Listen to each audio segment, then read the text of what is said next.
¿Cómo están? Bienvenidos a Impactors. Esta semana tenemos a nuestro amigo Bernardo Zambra, que es un fotógrafo, conservacionista y mucho más. Tiene además una historia increíble que contarnos. Y bueno, muy felices de tenerte acá, Bernardo. ¿Cómo estás? Muchas gracias, muy bien, gracias por la invitación. Bienvenido, bienvenido. Bernardo, yo creo que podemos empezar un poco con tu historia. ¿Cómo te interesas por primera vez de chiquito, ¿no? ¿Cuándo es la primera vez que tienes un acercamiento con la naturaleza? Con la naturaleza en general, la verdad que creo que de los 5 años, si no es antes, ¿no? Siempre criando algún tipo de mascota rara, ¿no? Y un poquito más allá, a los 8, a los 9, cazando mariposas y haciendo algunos cuadros que empecé a hacer. ¿Vivías o sea, cercano al campo? ¿Tenías acceso a campo en la ciudad? Simplemente lo que pasa es que hace un montón de años tú tenías pues mariposas y animales cerca en tu casa, ¿no? Claro. Cosa que ahora efectivamente no se ve tanto. Hasta que a los 11, 12 años me dijeron, güey, ¿quieres bucear? En Waikiki, ¿no? Y yo ya venía mirando algunas revistas desde antes. Me acuerdo que la primera me lo dio mi abuelo, que era una National Geographic. En la carátula tenía un buzo sobre un tiburón. Wow. ¿No? Ahí la tengo todavía, ¿no? Y yo decía, yo quiero algún día hacer eso, ¿no? Entonces empecé a pedir que me compraran un equipo de buceo en esa época, imagínate. Claro. Y la respuesta era no, pues porque tenía 9, 10 años y me dieron un par de tanques de plástico y tenía un casco de astronauta. Entonces en el jardín hacía como que buceaba hasta que los 12 años me llevaron a Waikiki. Ajá. Y me dijeron, dale, trata, ¿no? Y ahí por primera vez me puse una máscara. ¿Era una clase? No, mi papá me llevó, ¿no? Le corría a tabla, entonces me dijo, oye, entra conmigo, ahí a la orilla, ¿no? Cerca. Y me puse la máscara y en el snorkel y me había prestado unas aletas y empecé, ¿no?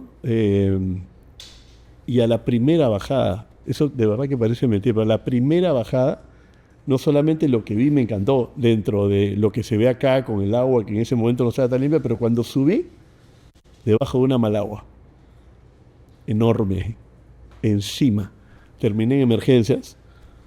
¿Te atacó? Sí, no, es que yo no me atacó, sino yo subí debajo de ella. Ya. Entonces me picó, fue terrible. Wow. Y esa fue la primera experiencia, terminé en emergencias. Imagínate. Y dije ya, no quiero más.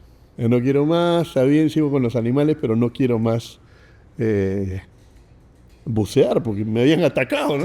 Claro. Pero fue un buceo completo, o sea, ¿bajaste con el tanque de oxígeno o fue más tipo snorkeling? Un snorkel, una mascarita Ya. y mi ropa de baño, en verano. Un día de playa para un chico de 12 años, ¿no? Y el peor día de tu vida. El peor día de mi vida, así terminó. Y dije, no, y me alejé. Ya. Me alejé por unos años, pero empecé a correr tabla. Y de ahí a como a los 14 años, 15, no habían olas. Y yo estaba con un amigo esperando que hubieran olas y nada, estábamos sentados con las tablas en la orilla hasta que vimos salir 6 buzos al costado de la Rosa Náutica con una falda llena de lenguados gigantes. O sea, eran pescadores locales en pleno invierno y tenían una soguilla y lenguados hasta más abajo de la rodilla, y era el papá, Perico, con sus 5 hijos. Y yo dije, no puede ser. Y entonces empezamos... Y sin equipo, o sea... Sin equipo, a pulmón, mascarita y snorkel nomás. Y con mi amigo empezamos a decir, oye, ¿nos puedes enseñar? Y no querían porque era su trabajo. Pero nos lo encontramos varias veces hasta que en un momento accedió. Y ese momento fue bien importante porque entré armado. Con el arpón. Claro, Sí. porque me dijo, les voy a enseñar a sacar. Entonces mi amigo Sandro y yo entramos con arpón y era diferente porque yo iba protegido. Claro. Y poquito a poquito nos fue enseñando cómo sacar un pulpo, un lenguado, una cabrilla y tal, y tal, y tal, y tal. Y volví a retomar la cercanía total con el mar. O sea, tu aproximación se da un poco desde la caza, en este caso desde la pesca, Sí, no desde la conservación. no, no, Qué gracioso. no, para nada. ¿Y en qué momento tomas conciencia de, fucha, en verdad lo que me gusta es conservar, no cazar o pescar? Sí, esa es una pregunta muy buena porque en el tiempo he tenido como ciclos, pero en realidad me volví un fanático de la caza submarina, fanático, ¿no? Iba a campeonato, todo el tiempo estaba pescando, me iba al norte, mira tal, porque el Perú es un país increíble para hacer caza submarina, que es súper selectivo además. Y seguí con eso, mientras que empecé a aprender a bucear con tanque cuando tenía 18, 17 años. Y a los 21 más o menos, mi enamorada, que ahora es mi esposa, me decía, no entiendo, ¿por qué quieres entrar a matar? Y yo, ¿por qué no? Es lo que hago, ¿no? Porque cuando salgo, tenemos para comer, cuento las historias, veo todo lo que vi, pero podrías, ¿no? Digo, bueno, podría, pero no, en mi cabeza no pasaba, ¿por qué no? Pero claro... Lo aprovechaba siempre igual, ¿no? O sea, tipo, Sí, se comía la mayoría de lo que pescabas. todo, era una comía. fiesta. Ah, ok. Yo sacaba los lenguados, llevábamos almuerzo en mi casa, y Ya. casa de mis suegros, todo el día se comía. No, perfecto. Ya. Todo con snorkel, Ajá. ¿no? Porque tú no haces caza submarina con tanque. Pero en paralelo buceaba con tanque de vez en cuando, porque ¿no? En ese momento se podía y ahora no mucha gente lo hacía acá todavía. Perdón, ¿por qué no se hace con Porque tipo la- el reto ya? en caza submarina es tú bajar a un medio ambiente que no es el tuyo, solo con el aire en tus pulmones, y con ese poco aire tratar de encontrar a la presa a la profundidad que sea y capturarlo. Con tanque bajas y estás Ya. con toda la tranquilidad del mundo. Ah, No es deportivo, digamos, ok, ¿no? ok, No es deportivo, ok, ok. ¿no? No es deportivo. Entonces, por eso el reto, ¿no? Y entonces seguí como con las dos cosas hasta que una persona increíble, un amigo fotógrafo, me dijo, oye, ¿tú qué buceas? Yo tengo esta cámara submarina Nikon, ¿tú la quieres? Y yo, bueno, ya. Y la llevé abajo, porque cuando yo buceaba con tanque iba así, pues. Claro. No tenía nada que hacer más que ver. Y entonces dije, oye, con esto puedo tomar fotos y contarle a la gente lo que hay debajo del mar, porque todo el mundo me decía, ¿para qué te metes al mar peruano? Si es oscuro, verde, no se ve nada. Y ese día, otro cambio importantísimo. No, dije, esta es una forma diferente de aproximarme, de ver, de buscar, porque ya no es la mirada del cazador, sino más una mirada de explorador, de entender el ecosistema. Y enganché con la fotografía submarina en un momento en el que no había internet. Hacer fotografía submarina pues era una marcianada en ese momento, Claro. ¿no? Nada que ver. Y Y no se podía compartir más que con tus amigos, pues, ¿no? Claro. claro, podías y era con postear rollo, era rollo. Ah, rollo. No había internet, ¿recuerdas? Claro, Y era rollo, claro, no había claro, cámaras claro, digitales. Claro. Nada, yo tenía 36 ¿Verdad? tomas, no sabía que iba a salir, me llevaba el rollito a revelar. ¿No? Y claro, mis fotos eran un desastre. Yo hacía mis fotos, yo las miraba contra la National Geographic, lo que Ya, veía en ese momento ya, era un ya, desastre. ya. Pero se me abrió un mundo increíble, ¿no? ¿Y ahí tenías cuántos años? Ahí tenía 20, 21. 20, 21. Sí. Ya. Y entonces, claro, eso va creciendo contigo, digamos, en estas fases, 21 años, y es época de empezar la universidad, o de ya haber empezado la universidad, la carrera. ¿Y qué decides de estudiar? ¿Querías ser biólogo marino, la típica, o...? Ya es una historia aparte, porque primero yo no tenía la menor idea de qué cosa estudiar. tampoco es que decía biología marina, acá ni siquiera había esa carrera, nada, ¿no? Biología, ni lo pensaba, la verdad que no tenía ninguna claridad. De hecho, terminé colegio y no salí a estudiar algo inmediatamente. Me quedé un año, ¿no? Y estudié un poco de fotografía, estudié unos meses de diseño gráfico y de ahí dije, voy a estudiar publicidad. Ya. Y me metí al IPP Ajá. a estudiar publicidad. Ahí estaba pues 18, 19, 20. Y la verdad es que cuando entré a practicar en una agencia, dije no, esto no es. Y, ¿Por qué? ¿Qué no te gustó? Me encantaba la parte de creatividad, pero creo que no aplicada en la dinámica de una agencia y creo que era demasiado específico en ese momento y eso que te vas dando cuenta de que eso no era, pero tampoco sabía qué era. Ya. Entonces dije, me voy mejor por algo más práctico. Ya. Por descarte. Claro, y a los 21 Ajá. recién postulé a la universidad. Ya. O sea, bien tarde, porque entré a la de Lima, pero los que entraban tenían 17, pues. Ya. Y a esa edad la brecha es enorme, Sí. ¿no? ¿Y qué decides de estudiar? Ahí. Administración, Administración. sí. Dije como algo general. Ya, No. ya. No, tampoco tenías una idea de lo No. que querías hacer. No. ¿Administrador en tu mente era qué en ese punto? No, o sea, dije, bueno, yo creo que la carrera de administración casi que te sirve para cualquier tipo de empresa, negocio, lo que sea, te dará herramientas generales. Ajá. Después entenderé un poquito más qué quiero hacer y, Claro. y me imagino que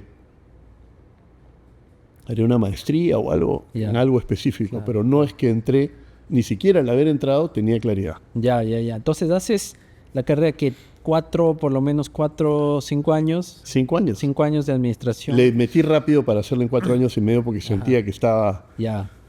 Que no era lo digamos, tuyo, pues ya. atrasado. Ah, ¿no? ok. Claro. Sí. No, Sí. pues ya a los 21. Sí, Entonces aceleré, tratando de llevar más cursos en los veranos y tal, pero terminé pues prácticamente a los 25. Ajá. ¿No? Y entonces sales tarde, entre comillas, Sí. y lo primero es a buscar chamba, pues, ¿no? ¿Cómo sucede eso? ¿Cómo sucede eso? Es una buena pregunta, porque en esa época los principales empleadores los contabas con los dedos de la mano.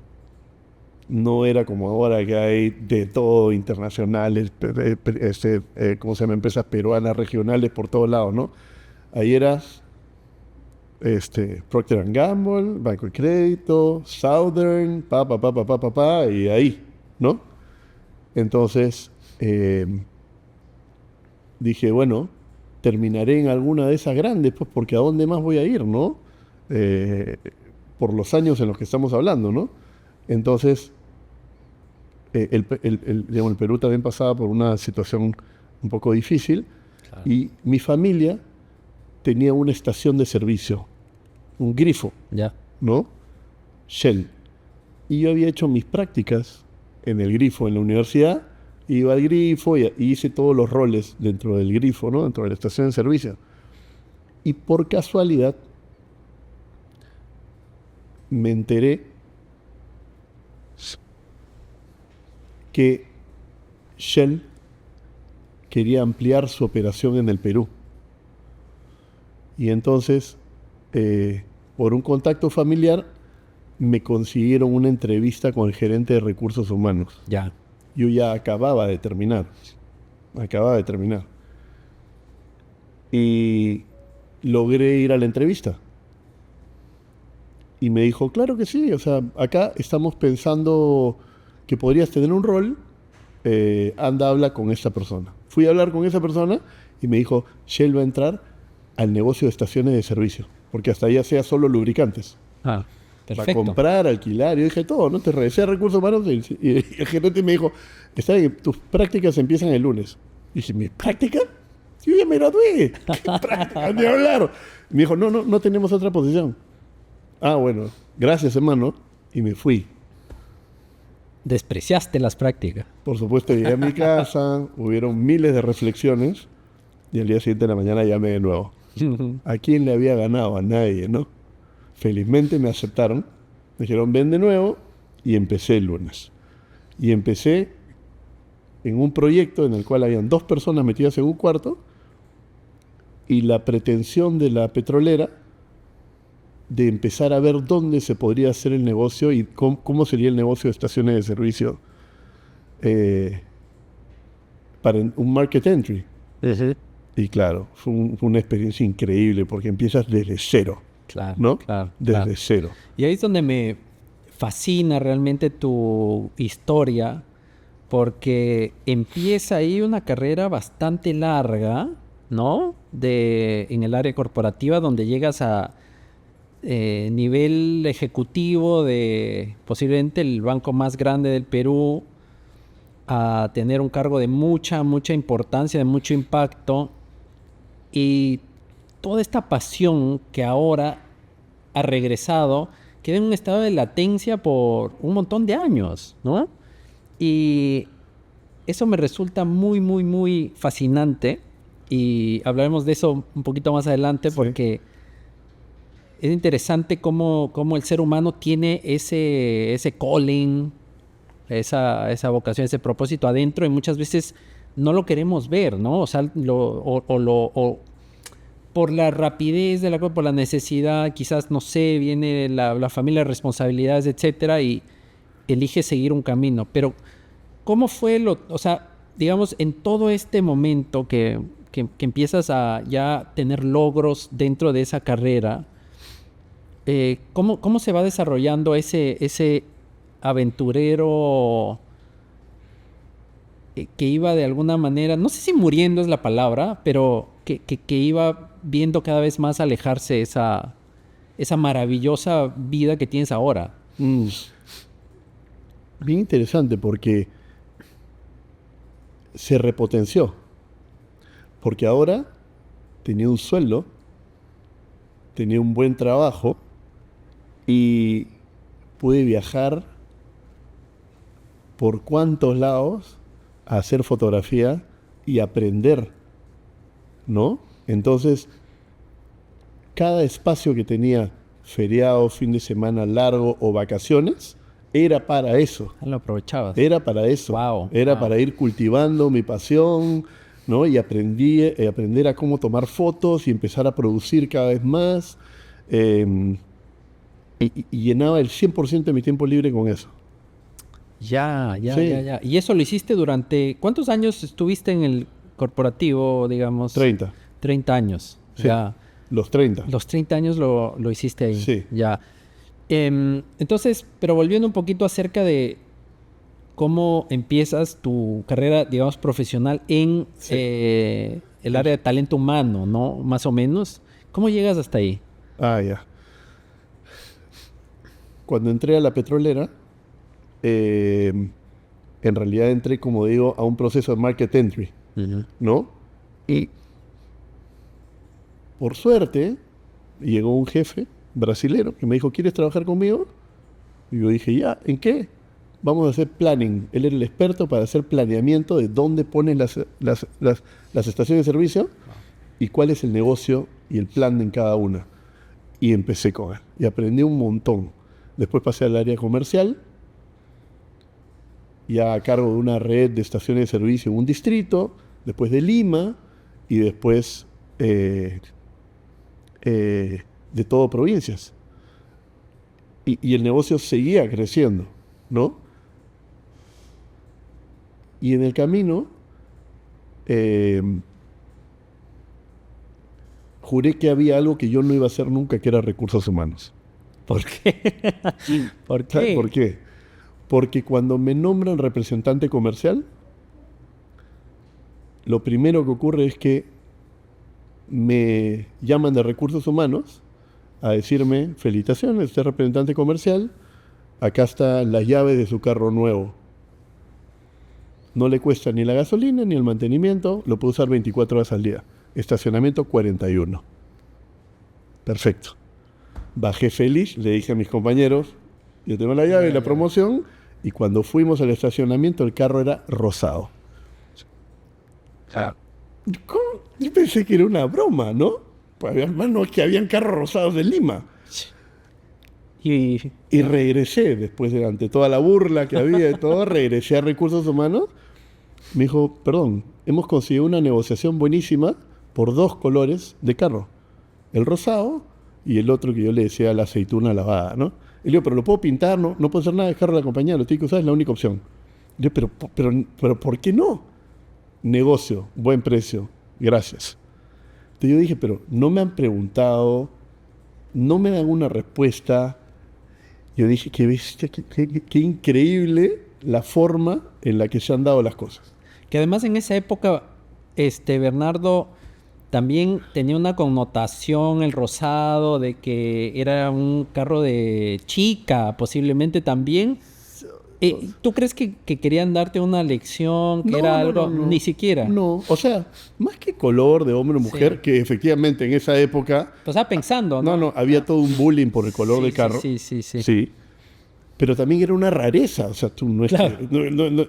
Hacer una cosa extraña que pasara, ¿no? Sí. Entonces yo ahí me quedé y dije, o sea, hay algo mal ahí, y bloqueé el tema de recursos humanos.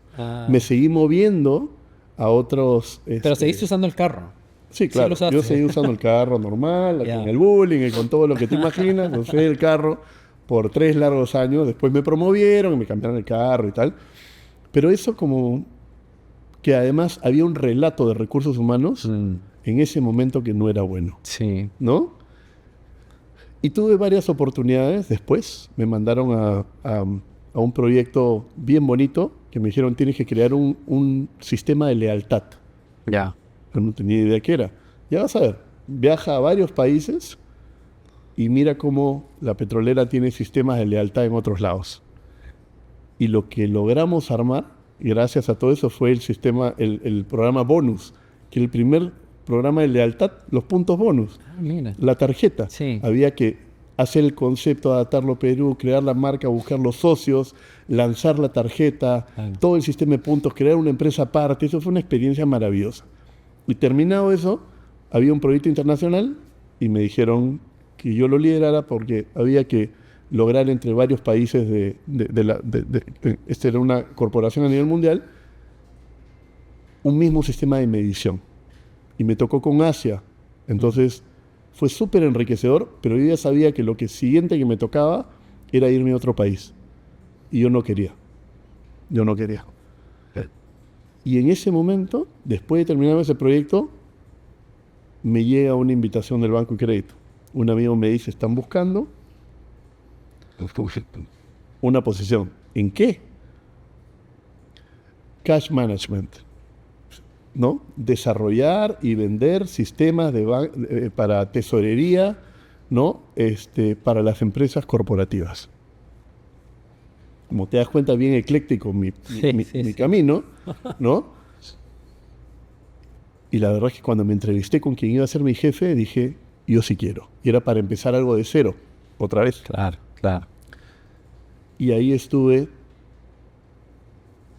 casi 5 años, en esa unidad. Y de ahí me enfrento a la realidad de que recursos humanos podía ser una alternativa. ¿Qué te hace cambiar esa percepción? O sea, mejor dicho, ¿sabes qué me gustaría? Sí. ¿Qué te imaginabas, aparte de, claro, ese evento traumático con el carro, pero ¿qué tenías a la mente o te venía a la mente cuando escuchabas recursos humanos? Que era el antiguo nombre, ahora ya no se le llama así, ¿no? Sí, ahora no. No, en realidad era recursos inhumanos que se había instalado, ¿no? Pero no era algo a lo que yo le tenía miedo, respeto. ¿Por qué? Decías, pucha, yo soy el que va a despedir a la gente. ¿Qué te imaginabas? O sea, en general la percepción que tenía era un poco de... Se toman decisiones sobre las personas que no entiendo. Hay un poco de caja negra. Creo que no piensan en nuestro bienestar, ¿no? Y prefiero estar un poco lejos. Prefiero estar un poco lejos porque me van a evaluar y a lo mejor, no sé, me votan. O no sé qué hay ahí, pero no era un área que yo particularmente veía totalmente. como algo que me interesara, para nada. Y estaba instalado, ¿no? Y entonces, cuando llego y estuve estos años con este jefe que fue tan importante para mí, él empezó: recursos humanos necesita un cambio, recursos humanos necesita un cambio, recursos humanos necesita un cambio, hasta que le dijeron: ven y cámbialo. Y él dijo: ok, voy. Entonces yo me quedé en el área de cash management. Ajá. Pero a las 2 semanas me llamó y me dijo: ven. Y yo le dije: no, man, yo voy a donde quieras, pero allá no voy. Ven, no voy. Ven por mí. Y la verdad es que había sido tan buen mentor que dije: vamos pues, vamos, porque total, vamos a empezar. Yo creo en sus capacidades, creo que puedo seguir creciendo, y fui con él a recursos humanos. Y la estrategia fue borrón. Vamos a reconstruir desde las bases. De hecho, la primera parte se llamó Lo Básico Bien, ¿no? Y fui entendiendo y aprendiendo hasta el punto en que me di cuenta que no había ninguna posición mejor para mí. Wow. O sea, realmente me encontré con algo que a mí me hacía vibrar. Creo que era algo en lo que yo podía aportar valor, claro, podía destacar, ¿no? Fluía. Me encantó, wow, me encantó, ¿no? Y otra vez empezar de cero. Claro, o sea, lo que noto ahí es también tu espíritu de emprendedor, ¿no? O sea, dentro de una estructura corporativa, pero has tenido siempre responsabilidades de emprendedor, en el sentido de que empiezas algo, lo desarrollas y luego sigues al siguiente, o sea, casi como un emprendedor en serie, ¿no? Serial entrepreneur le llamarían ahora, ¿no? De alguna manera dentro de una estructura. Sí. No, sabes que antes no lo veía tan claramente, pero se dieron las oportunidades, ¿no? Tanto con bonus, tanto con estos pasos que te he contado, efectivamente.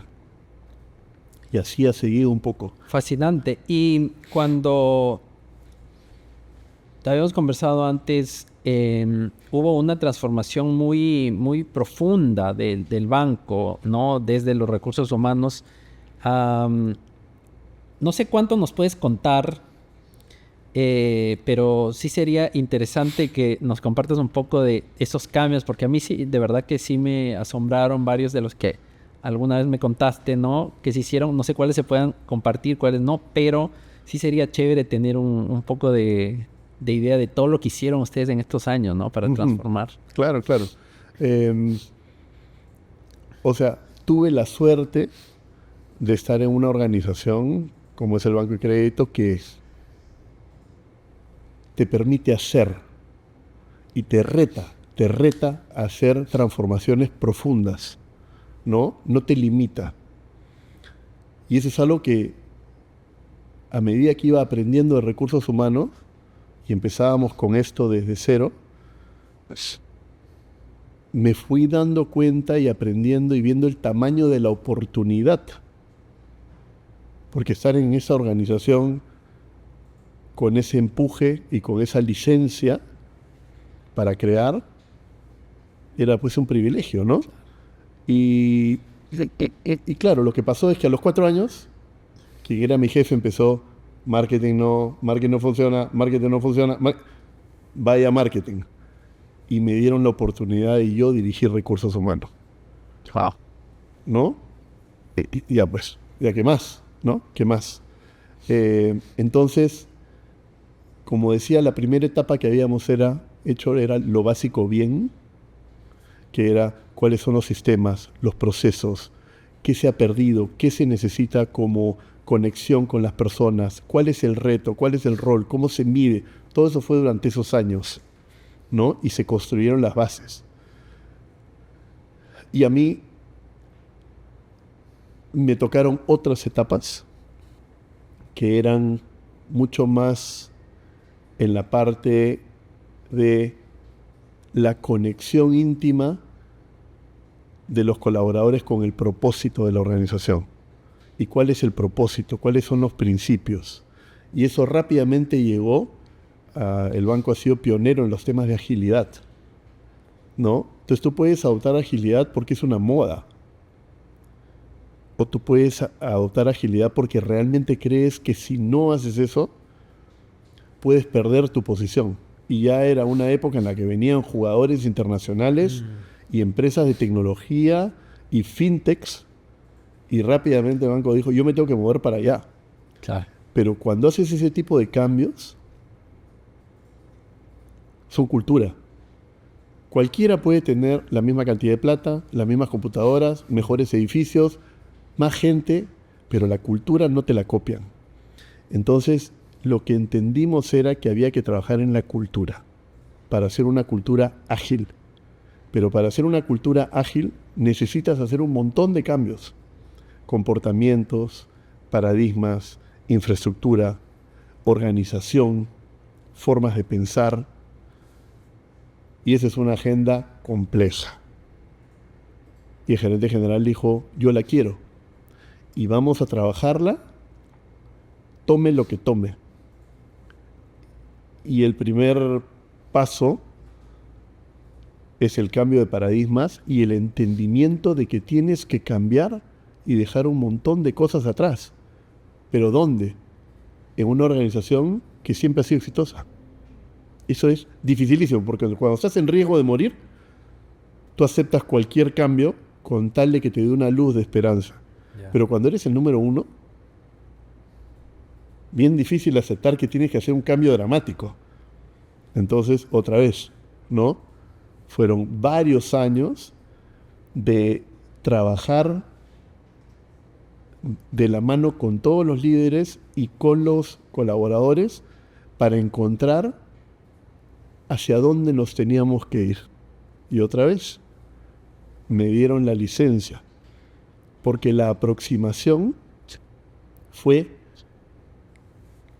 vamos a preguntarle a todos los colaboradores qué creen que se necesita para que sigamos siendo líderes en el futuro. Eso es bien valiente, ¿no? Porque tú podrías decir, lo único que va a salir es un pliego de reclamos. Claro. Mejor no preguntar. Todo lo contrario. Pregunta. Pregunta. ¿Quién va a saber mejor los cambios que se necesitan que todos los que trabajan en la organización? Y eso después evaluado por los líderes y por lo que veíamos como los potenciales riesgos y oportunidades. Uh-huh. Y ahí se abrió pues todo este capítulo de 10 años o un poco más de una transformación cultural permanente que vino con cambios por todos lados. Claro. Y esa transformación se... ¿Hasta cuándo estuviste en el banco? 2022. Hasta el 2022. Sí. Digamos, tú hasta el 2022, ¿qué pasó en el 2022? ¿Te gustaba mucho tu trabajo? ¿Estabas teniendo mucho éxito transformando? ¿Habías terminado una fase o sucedió algo más? Como que todo junto. La pandemia también, ¿verdad? Y la pandemia, por supuesto, claro. ¿No? Todo junto, porque en el camino me habían dado ya la responsabilidad corporativa también. Es decir, no solamente ser gerente de recursos humanos del BCP, sino también del grupo, ¿no? Y con ese encargo y esa responsabilidad tan bonita, llegó la pandemia, ¿no? Y en la pandemia, digamos, el foco en las organizaciones se puso en recursos humanos, porque era cuidar a la gente, ¿no? Sobrevivir en un escenario tan complejo. Y los bancos, como otros negocios, tenían que seguir operando, arriesgándose permanentemente, con las oficinas abiertas, con atención al público y todo lo demás. Entonces,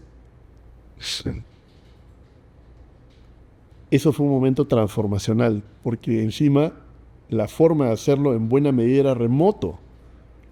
¿no? Claro. Por la cantidad de coordinaciones y cosas y planes y tal, y la organización dijo, primero la gente y los clientes.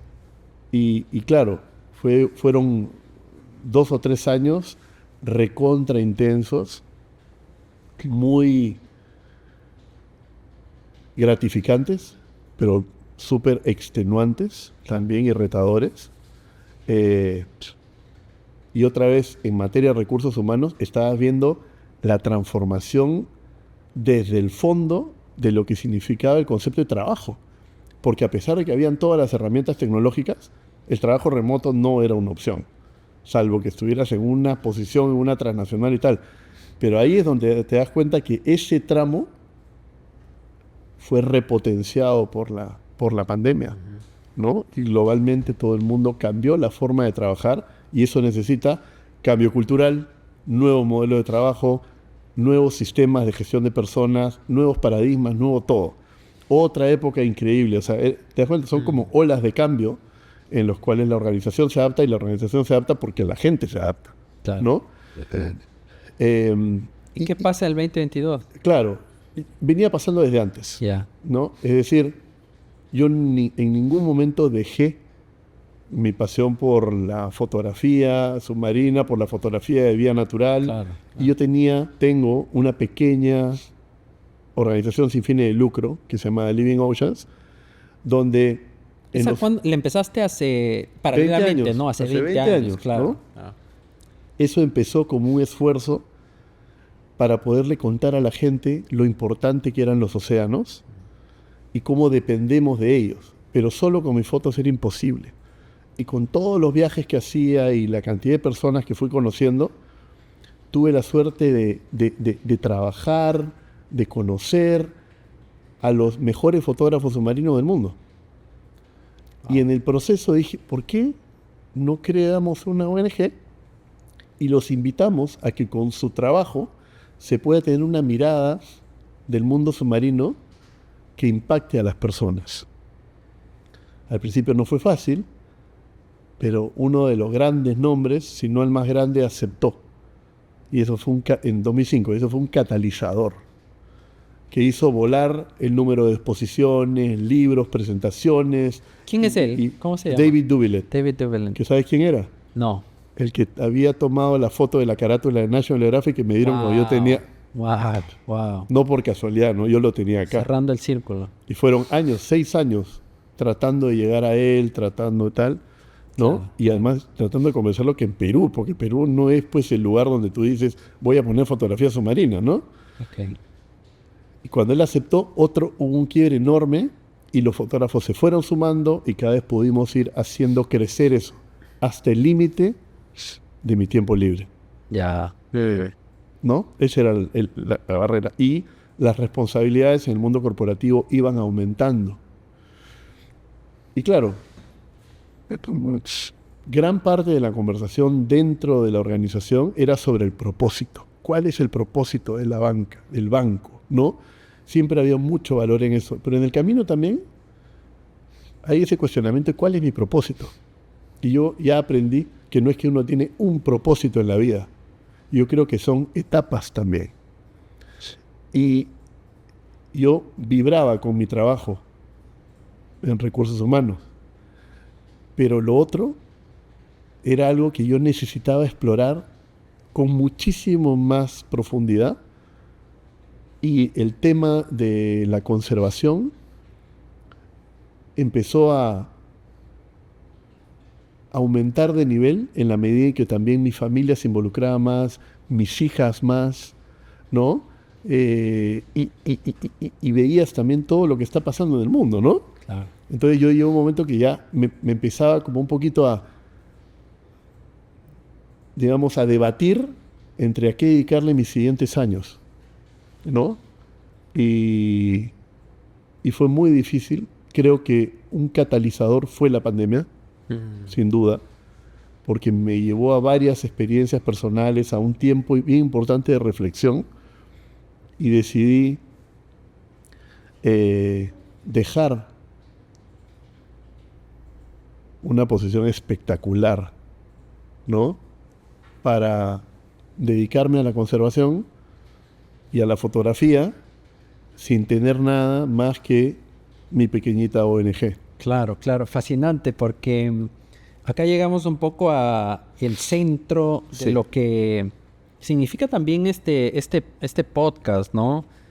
Que se llama Impactors, ¿no? Y que realmente quiere entender cómo se puede tener impacto desde diversas industrias con diferentes retos y que al final el impacto en la sociedad y en las personas es lo que lleva a una sociedad a ser mejor, ¿no?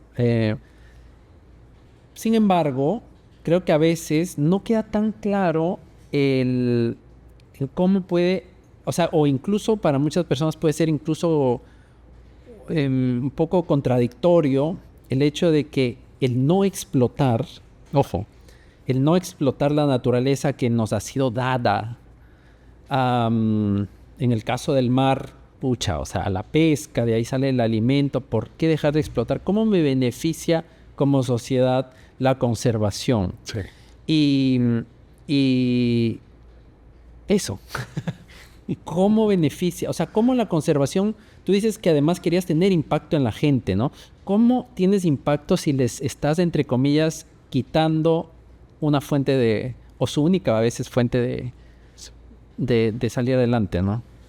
¿Te refieres para entender la Por pregunta? ejemplo, la pesca, ¿no? O sea, la conservación tiene también, me imagino, mucho que ver con no sobre... Claro, con sostenibilidad, ¿no? Exacto. ¿no? Sí, yo en ese momento era más las ganas de, a través de la fotografía y de las imágenes y del video y con este grupo importante de creadores de imágenes en el mundo, llevar un mensaje más grande, con exposiciones temáticas, instalaciones. Tenía muchas ideas de cómo se podían hacer cosas disruptivas alrededor del mundo para dar un mensaje diferente sobre la importancia de los océanos, ¿no?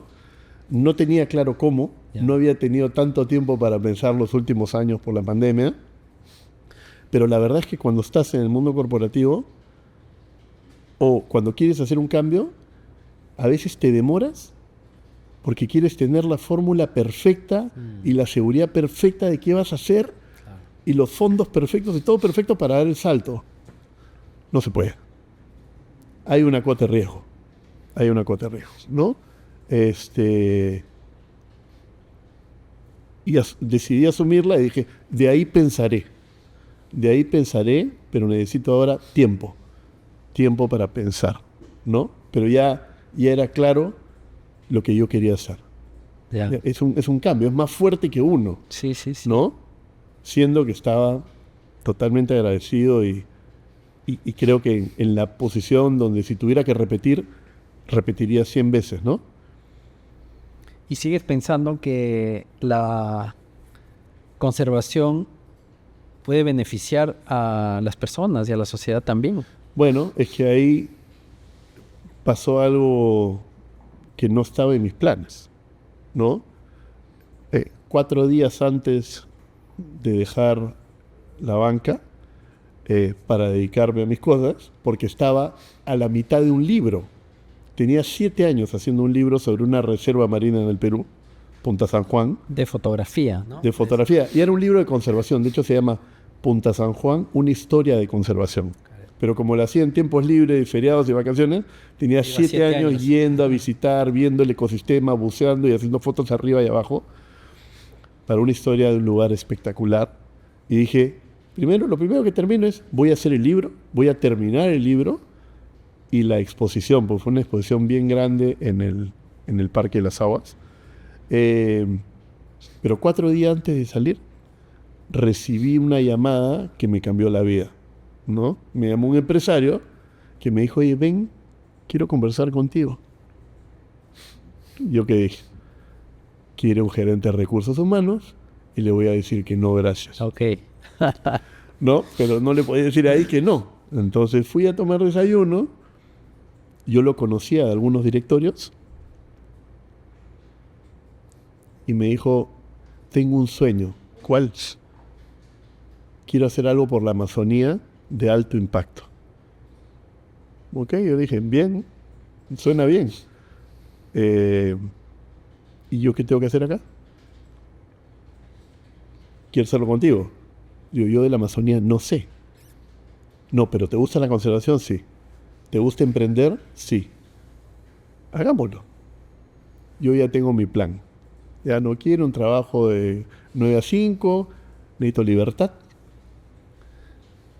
Y seguimos teniendo conversaciones hasta que me di cuenta que se me estaba presentando una oportunidad increíble, que era empezar desde cero,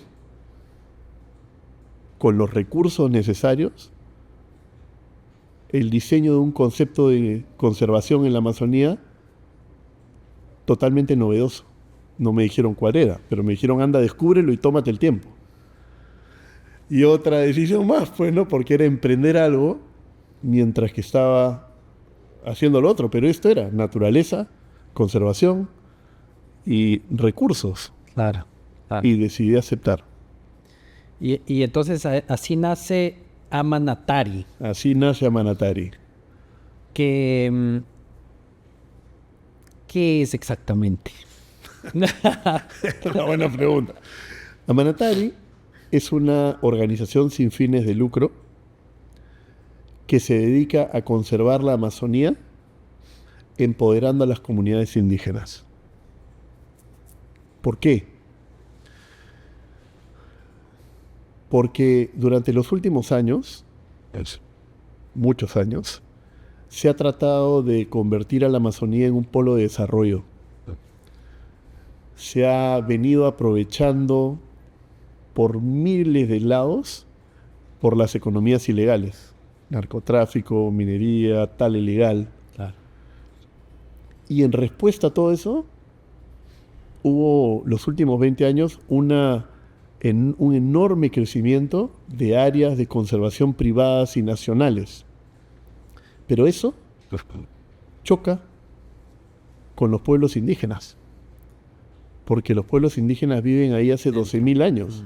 Y en la medida en que tú cierras espacios a los cuales ya no se puede entrar, tú estás quitando territorios y no estás reconociendo, ¿no?, que hay estas culturas increíbles a lo largo de toda la Amazonía que tienen ahí esos 12.000 años. ¿Y qué les pasa? Que muchas veces aceptan trabajar con las economías ilegales porque no tienen otra alternativa. Y se les ha visto en muchos casos como responsables o culpables. Y en realidad tienen un conocimiento ancestral increíble, tienen unos territorios increíbles, pero necesitan encontrar una manera de vivir sosteniblemente el bosque en pie. Hoy día las economías ilegales ofrecen cantidades irrisorias por árboles de 200, 300, 400 años. Ofrecen una buena paga por dejarte poner una draga para sacar oro, ¿no? Y claro, cuando tú tienes necesidades que cubrir, no sabes cómo vivir de tu bosque, muchas veces lo aceptas. Pero claramente ellos no quieren eso. Ni para ellos, ni para sus hijos, ni para sus nietos. No quieren migrar, quieren vivir ahí. Y entendimos que la Amazonía no es la biodiversidad y los animales y el bosque. La Amazonía es una sola entidad, pueblos indígenas y el ecosistema. ¿Cómo con esos bosques tan espectaculares quienes viven ahí no podrían vivir sosteniblemente de sus recursos? Claro. Nuestra tesis es que claro que pueden vivir, pero se necesita investigación, sumar conocimiento científico al conocimiento ancestral, trabajar con ellos en modelos productivos para poder llevar esos productos del bosque en pie a los mercados internacionales. Y nadie cuida mejor el bosque que las comunidades que viven ahí hace 12.000 años. Entonces nosotros estamos enfocados en eso. Claro. Siempre digo que la Amazonía, de alguna manera, es comparable al África colonial. ¿A qué me refiero? A que en el África colonial vinieron los poderes coloniales, ¿no? Y se la dividieron de acuerdo a factores que no tomaban en cuenta para nada ni a la gente ni a la diversidad natural, ¿no? Entonces se hicieron países como Nigeria, Kenia, etcétera, el Congo belga, con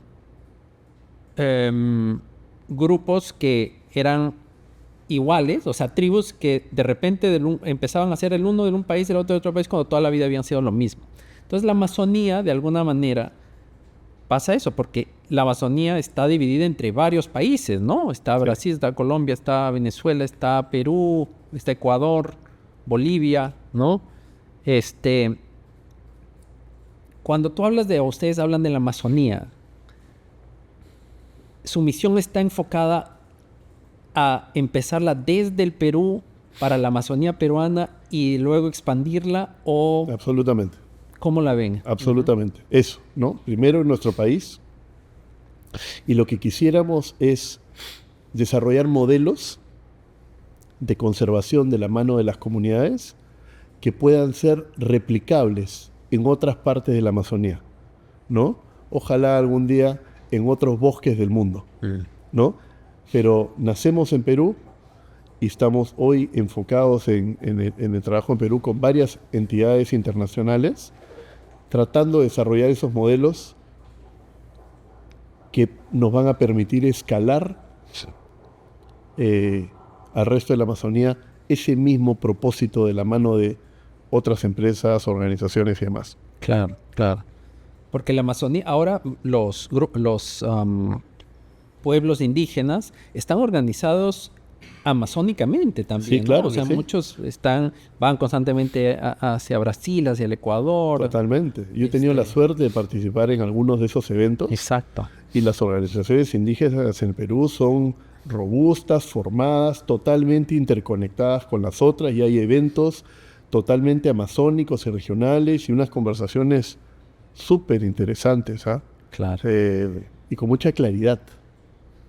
Pero para eso se necesita conectar actores, meter ciencia y una mirada complementaria a todo el saber que tienen los pueblos indígenas, ¿no? Claro. Y ahí quisiera hacer un paréntesis también, que ya me explicarás un poco más, o me contarás las acciones que están teniendo, la estrategia que tienen. Sin embargo, hay algo que permea mucho esto de lo amazónico y que ahora se ha puesto muy en boga, que es el arte amazónico. ¿Hay algo ahí que ustedes vean como de valor o que les interese desde Amatare? Digamos, una de las expresiones más importantes que tienen las culturas indígenas es a través del arte, ¿no? Y creo que en Perú tenemos cualquier cantidad de ejemplos. Claro. Yo creo que ahora está habiendo aceleradamente una revalorización o una valorización del arte amazónico por muchas expresiones, eventos, ¿no? Y artistas con un nivel muy alto, que yo por lo que veo es que están logrando un reconocimiento acelerado, y aunque nosotros no estamos específicamente ahí, sí estamos muy cerca de ver y sentir, claro, ¿no?, las formas tan extraordinarias que tienen de expresar sus culturas y saber ancestral a través del arte, ¿no? Claro. Y a mí me encanta ver cómo eso está solamente creciendo en el mundo, ¿no? Sí, sí, sí. Entonces, ustedes, ¿desde dónde se enfocan la estrategia de sostenibilidad para los pueblos indígenas? Sí, bueno, la enfocamos en, digamos, las comunidades conocen el bosque como nadie. Claro. Y tienen un saber ancestral enorme. Y los mercados cada día buscan más productos sostenibles que tengan impacto social, que sean naturales, sin maltrato animal, y esos mercados de nicho, tanto los mercados de moda como los mercados de productos nutracéuticos, medicinales y demás, están permanentemente buscando, ¿no? Soluciones y productos de ese tipo que además tengan este componente social. Y en la Amazonía hay cualquier cantidad, pero falta un montón de trabajo por hacer porque los mercados necesitan trazabilidad, detalle de propiedades, asegurarse que el producto viene sin deforestación, ¿no? Tanto los que se conocen como los que no se conocen. Y hay actores a lo largo de toda la cadena. Entonces nosotros lo que hacemos es articulamos, ¿no? Entendemos cada cadena de valor de punta a punta y tratamos de agregar las piezas necesarias en trabajo con los diferentes actores para que la cadena fluya, ¿no? Y que tenga esa garantía de ese producto sostenible. Por ejemplo, en fibras, para darte una idea, hemos encontrado unas fibras increíbles que todavía son desconocidas en la Amazonía, pero que claramente tienen un mercado después de que hemos pasado por un montón de procesos, de pruebas y demás, que podrían generar ingresos en el largo plazo y continuos a las comunidades nativas, a cambio siempre de tener un contrato de conservación. Ya. Es decir, el acuerdo es, nosotros damos todas las capacidades complementarias para que la cadena funcione y ellos se comprometen a hacer un uso sostenible del bosque y, por supuesto, sin tala ni deforestación. Ellos están en la misma página, pero todo eso es parte del proceso de las cosas que hacemos. Sin embargo, para que funcionen estos bionegocios, hay un montón de condiciones habilitantes que hay que tener, ¿no? Seguridad jurídica territorial para los pueblos indígenas, capacidades para poder manejar bionegocios y poder ser actores relevantes en una cadena, negociar precios y demás. Entonces hay un montón de formas en las que actuamos con el único objetivo de conservar el bosque, empoderando a las comunidades indígenas para que tengan un futuro sostenible y puedan decidir su futuro a partir de ingresos del bosque en pie. ¿No? Y ahí estamos. Claro. Y ahí estamos. Claro. ¿Tiene un objetivo? O sea, ¿hay algún objetivo? Porque sigue siendo una ONG. Es una ONG. O es una ONG, sí. ¿Verdad? ¿Cómo mides eso en términos, uno, de impacto, pero también en términos de negocio, ¿no? Porque llega un punto en el que también vas a tener ciertos milestones en términos de, me imagino, ventas, ¿no? Sí. ¿Cómo lo articulan para seguir teniendo esta estructura de ONG? Claro. Es que así como articulamos actores, por ejemplo, estamos trabajando con 4 o 5 de las mayores universidades del mundo en la investigación que se necesita para complementar ese saber indígena en diferentes cosas, desde inteligencia artificial para identificar algunas especies, hasta cuál es el impacto de la deforestación en la salud de las poblaciones indígenas. Entonces, ahí hay todo un camino, no solamente de levantar fondos, sino de trabajo de investigación de primer nivel, con soluciones escalables al resto de la Amazonía. Y nosotros no es que hacemos la parte comercial, sino que invitamos a los actores comerciales para que vean o trabajen con nosotros en el diseño de esos productos que saben que el mercado quiere, ¿no? Entonces las empresas siguen siendo de los pueblos indígenas en este caso. Bueno, es que en los pueblos indígenas tienes asociaciones, comunidades, familias, pero después están los empresarios privados, aquí en Lima y en el mundo, que están buscando esos productos. Claro. ¿No? Entonces ahí uno lo que hace es conecta las puntas Claro. Y ahí hay una complejidad mayúscula, ¿no? Y tenemos la suerte de que UTEC es nuestra hermana y es el brazo de desarrollo, de investigación, de innovación que complementa nuestro trabajo en la Amazonía. Eso es un privilegio, ¿no? Fantástico y ciertamente muy, muy loable y con un potencial de impacto pues impresionante. Sí. ¿Tú cómo ves a Manatari en 5 años? ¿En dónde te gustaría que esté y dónde te gustaría que esté la Amazonía y sus pueblos? Sí, bueno, por un lado hay una urgencia dramática en la velocidad a la cual la Amazonía en general se está deforestando y el calentamiento global está llegando a un pico y el rol de la Amazonía en el clima a nivel mundial es preponderante. Y yo creo que si lográsemos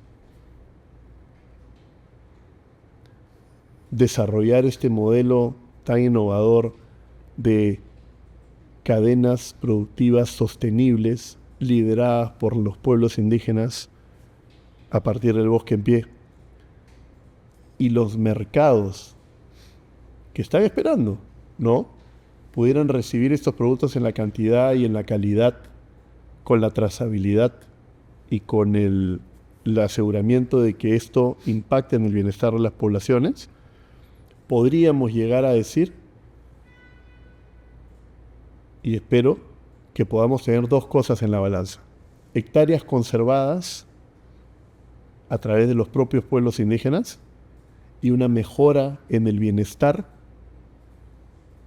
de las propias comunidades que lo habitan, con ingresos sostenibles que les permitan decidir su futuro y no tener que estar emigrando a Lima o a otros lados a ver qué cosas hacen porque no pueden mantenerse en esos lugares extraordinarios en los que viven hoy, ¿no?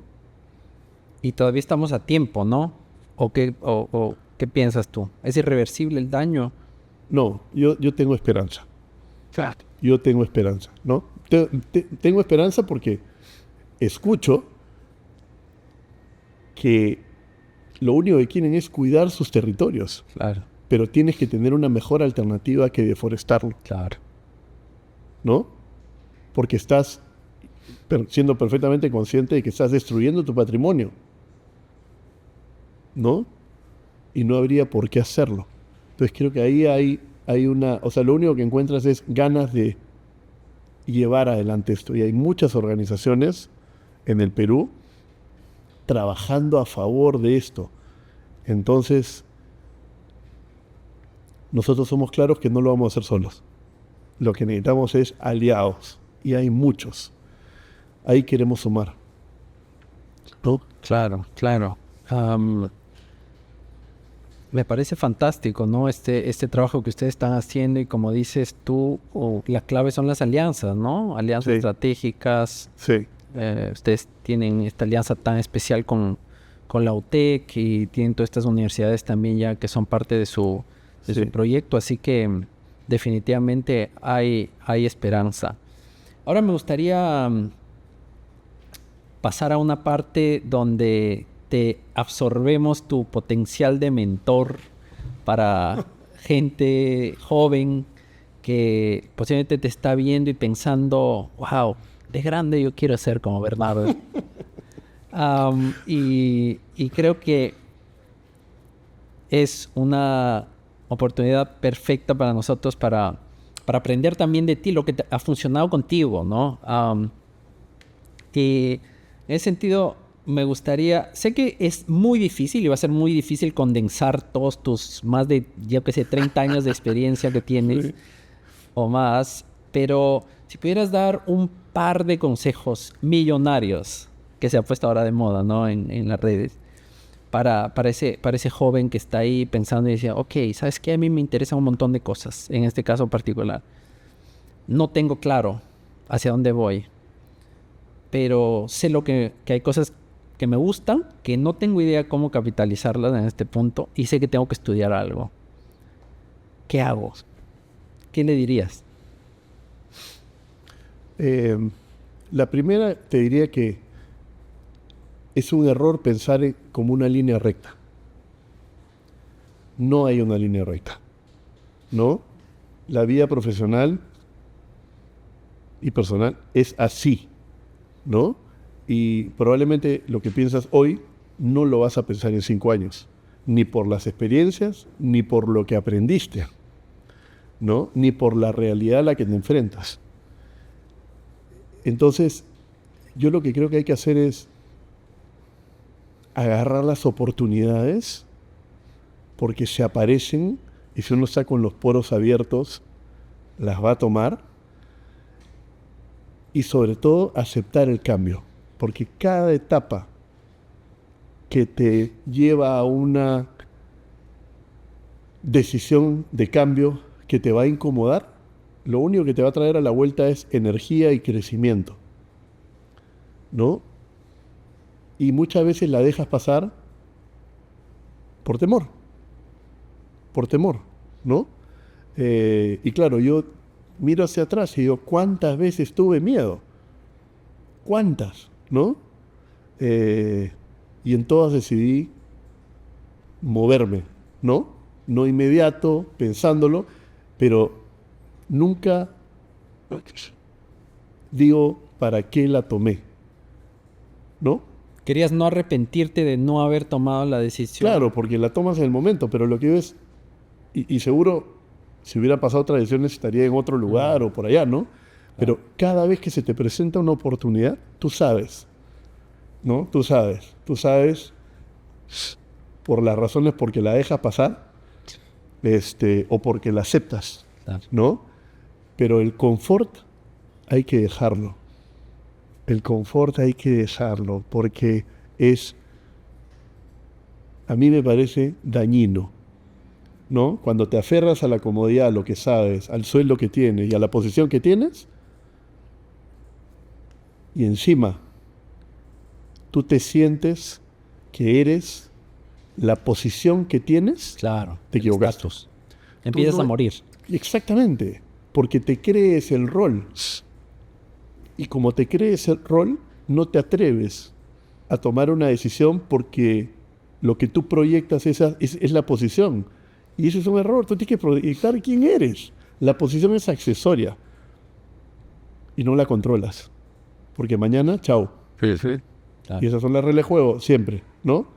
Entonces, el día que te la crees y adoptas la posición, yo creo que cada vez más eres adverso al cambio. Y a más subes, más ganas y más responsabilidad tienes, más fuerte es la posición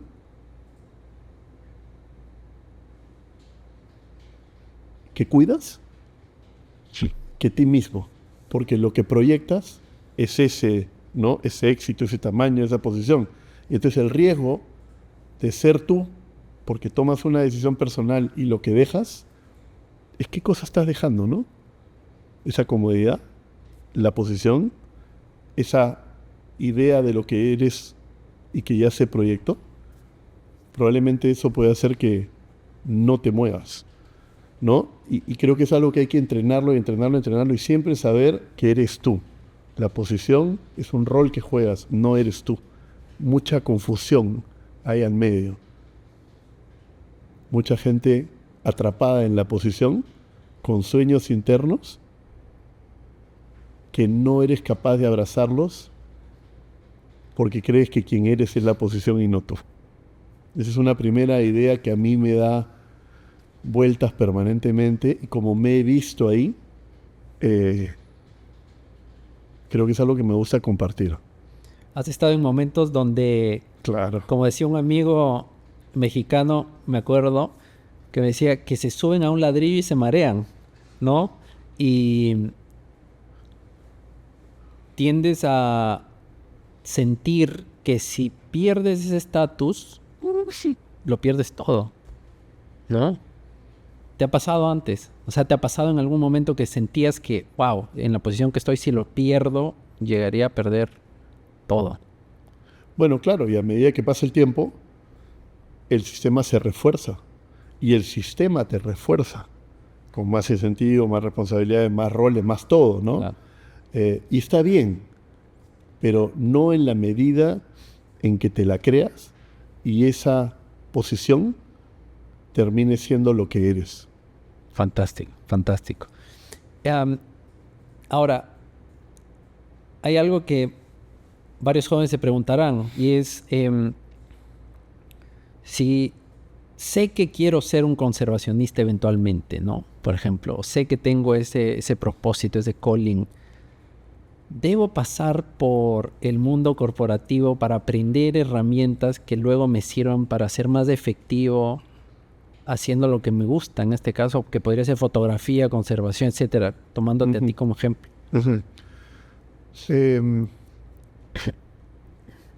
Yo lo que creo es que yo no podría estar haciendo el rol que hago ahora si no hubiera tenido toda la experiencia que gracias a Dios he tenido. Para empezar, cuando a mí me dijeron arma la ONG de Conservación de la Amazonía, me dieron una pizarra en blanco. Mira qué casual que terminé trabajando con las personas. Hagamos conservación a través de las personas, no comprando hectáreas, no haciendo un ecolodge, no. Hagámoslo a través de las personas. Claro, ahora digo y es porque otra vez creo que es buena parte de mi esencia, ¿no? Por eso estuve en recursos humanos y dije, esta es mi posición y creo que de alguna manera lo he capitalizado. Pero al mismo tiempo, las herramientas que me ha dado y los aprendizajes que he sacado del mundo corporativo son indispensables para hacer lo que te cuento, ¿no? O sea, cadena de valor, conectar mercados, conectar actores. O sea, esas capacidades, yo creo que la escuela que te da el mundo corporativo es enorme. Entonces, yo por supuesto, cuando alguien quiere ser un emprendedor neto, yo digo bacán, pero siempre me reservo, a pesar de que sí que hay pues los unicornios y las historias y tal, yo siempre digo, nada como una buena escuela para después darte cuenta del potencial y tener una experiencia extraordinaria para poder tomar decisiones con la claridad de saber cosas que si no, las tienes que enfrentar e ir aprendiendo on the go. Sí. Entonces,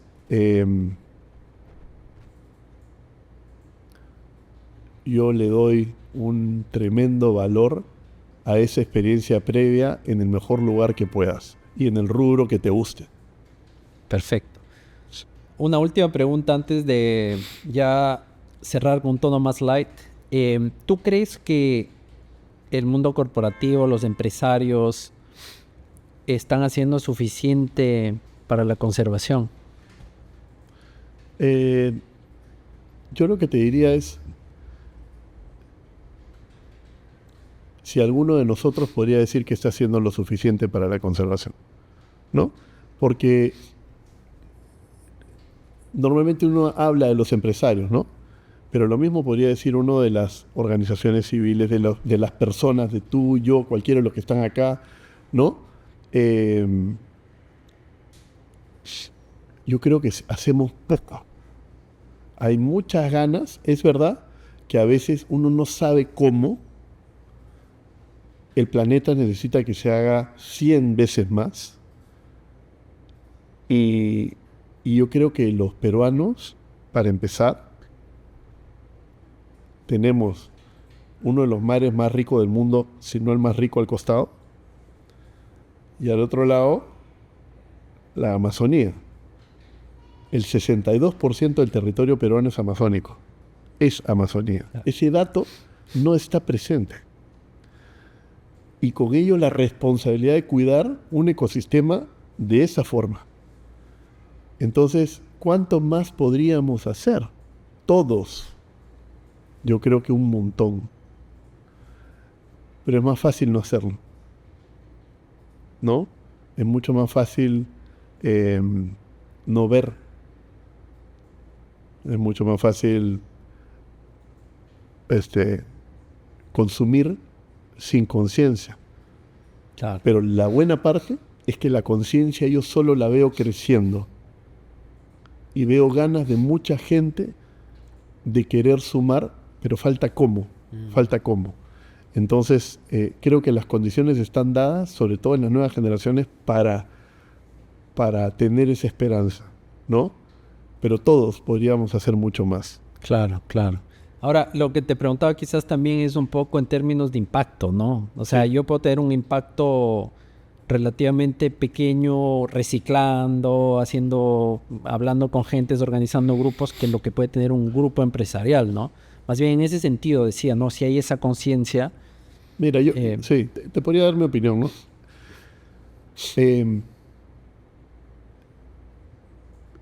Creo que hay conciencia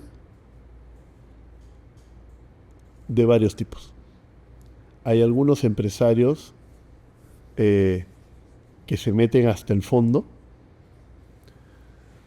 y hay mucho también de este concepto que está ahora como muy permanente de ESG, ¿no? Y la responsabilidad corporativa. Y como pasa en todo lado.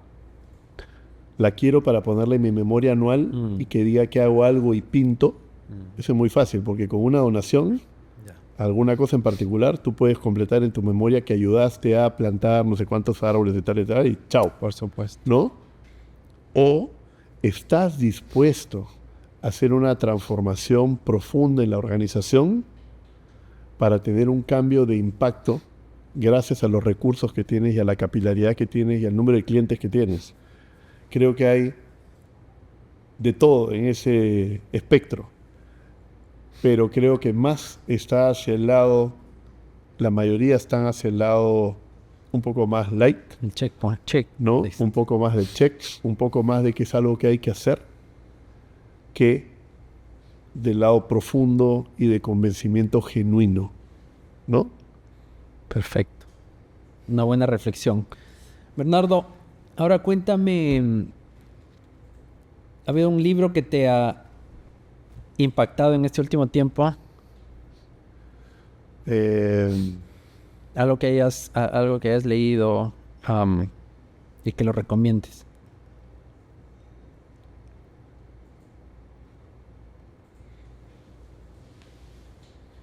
Puede ser película también, ¿no?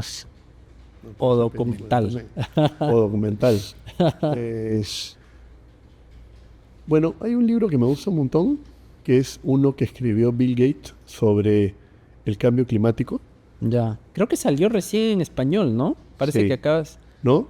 Que es extraordinario la forma como explica la evolución de las diferentes tecnologías y te da una mirada amplia de estas teorías, ¿no? Sobre, oye, ¿debemos ser todos verdes? ¿Hay tecnologías como la nuclear que se deben manejar o no? ¡Qué horror! ¿No? O si toda la transformación a eléctrico funciona o no, y es el camino. Y ahora que hay tanto debate al respecto, ese libro, por ejemplo, te da una claridad enorme de la mirada global, de dónde puede ir cada energía, cuál es la contribución que pueden tener y cómo eso se relaciona con el impacto que está teniendo el cambio climático en el mundo. Creo que de lo que he leído es como de lo mejor en esa materia, ¿no? Creo que es un libro sin duda para leer. Súper cool.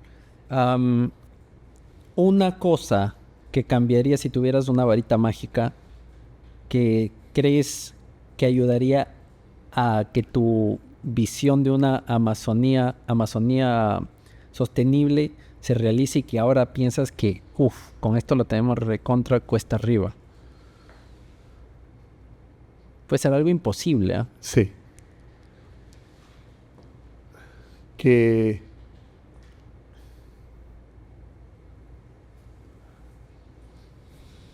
se lograra un entendimiento real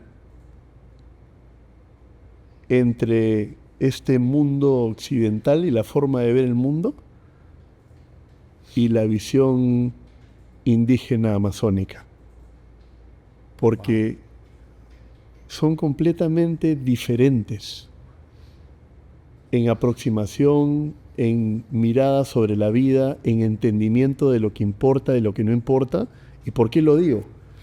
Porque la mayoría de esfuerzos se hacen con la mirada occidental. Yo tengo la maestría, el doctorado, yo sé, yo tengo las empresas, yo tengo tal, y ese es el error 1, ¿no?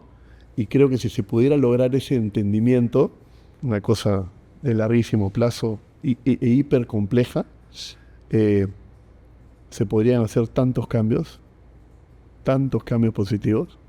Es como hablar otro idioma, prácticamente. Sí. De hecho, yo todos los días me cuestiono si la mirada que estamos teniendo y el proyecto que estamos llevando, la cosa que estamos haciendo, la estoy mirando con mi paradigma, que es lo más probable, y si estoy entendiendo el otro lado. Por eso es que las horas en comunidades, en territorio, entendiendo la otra forma de ver el mundo, es tan importante. Y por eso es que Amanatari tiene que tener un componente de personas de ambos lados y de diferentes caminos en la vida para lograr su propósito. Es muy fácil desviarse, ¿no? Y muchas de las soluciones se emprenden desde un solo lado. Perfecto. Ojalá tuviera una varita para eso. Increíble. Y finalmente, ¿qué viaje te ha marcado?